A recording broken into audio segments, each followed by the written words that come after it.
So I finally finished the mounting system. I had to put a screw through that hole even though it didn't originally come threaded to keep the thing from rattling. But if you're doing this the first time around, you don't have the subwoofer yet. You just take off 4 bolts there, boom. You will need to take out the bottom tray here, as well as loosening this bolt, and probably this bolt too, so that you can lift up this tray as it hooks into here as well. You'll then need to start unclasping it around the edge. It will need to push forward past this white hook here. You'll have to meander it around the black piece here, unclip that as well, and you should be able to pull that whole thing off. And then you'll replace it with the new panel from the car from the junkyard. So I just wanted to show how you can stick a subwoofer in here. So depending on your model, there might be either a bolt in here, but mine is the shittier model, so I had to just put some stuff there to help it keep from rattling.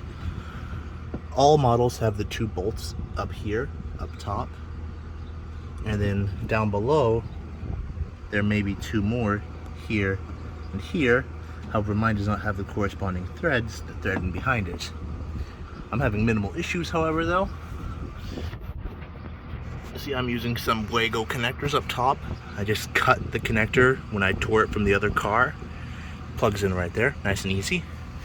Cable runs all the way under paneling, under the trim there, under the B pillar,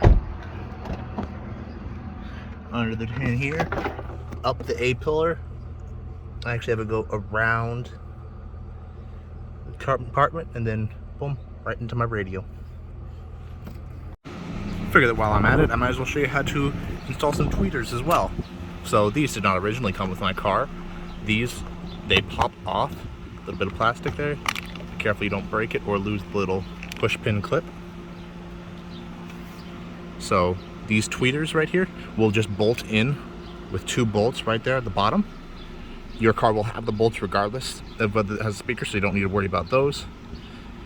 And with my particular model, I'm not sure what resistance the factory speakers are, but I'm using aftermarket speakers that are 4 ohm, and they are able to be wired in series or parallel, whichever one. I'm able to just splice them in. With this model that has this resistor, there is a model that's wired differently. I don't know whether it's Toyota or Pontiac ones that does not have that, and I have not been able to get them to work in my car. But to get to the speakers, you just have to pry this little small panel off here, as well as this screwdriver here, and then take this cup out, and then you just start pulling around the door panel and popping it out. One thing I forgot to mention, it's better to pull this part off beforehand. So you just want to lift it up from the very top carefully, and then slowly lift it up so that you don't break any of the clips on here. And then you'll need to stick a little pin right in that small white hole here in order to get this clip off. That's the best, safest way to do it so you don't break this piece here.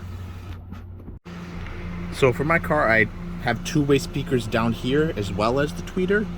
You don't really have to do that, but I got these for dirt cheap anyways.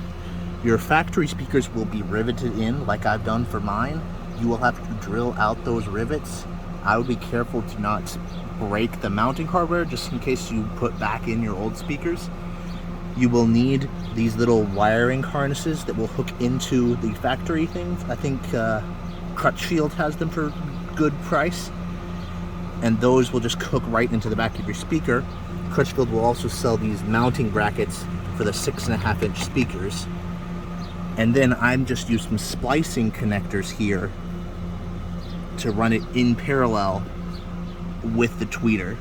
So no wiring had to go through the dashboard. That was what I was scared of doing with the hinge here, but didn't have to do any of that for this whole thing. And honestly, I mean, you wouldn't think having 2 different tweeters would make much difference, but it makes a massive difference to the sound. But I can't exactly get that across in the recordings, unfortunately. Figured I might also tell you a little bit about my wiring. So The speaker in the rear is a dual voice coil subwoofer. So, a bit of a blessing and a curse. You can run it in parallel as a 4 ohm speaker with 100 watt maximum, or just as two different 2 ohm speakers at 50 watts each. I did the latter as it allowed me to use a dirt cheap amplifier off Amazon. Probably honestly not the best choice, but balling on a budget, that's the whole theme here. Because I was lazy and I didn't want to route Pairware in through my firewall, I actually spliced in here to the power connector down there and run it up through the pillar here to my amplifier. That fuse is rated for 15 amps, so it should have no problems even with the inefficiencies of the amplifier. Your front panel will actually lift off rather easily right here from the front. I'm just going to hook in here, just show you a little bit here. Boom.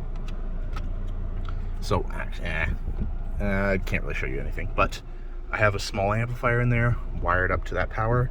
I also had to put in a adapter, so it's running from the RCA plug on the back of this head unit to a 3.5 millimeter jack, which runs through I think it's a power, well, in short, I was having some feedback issues and I got something that stopped it.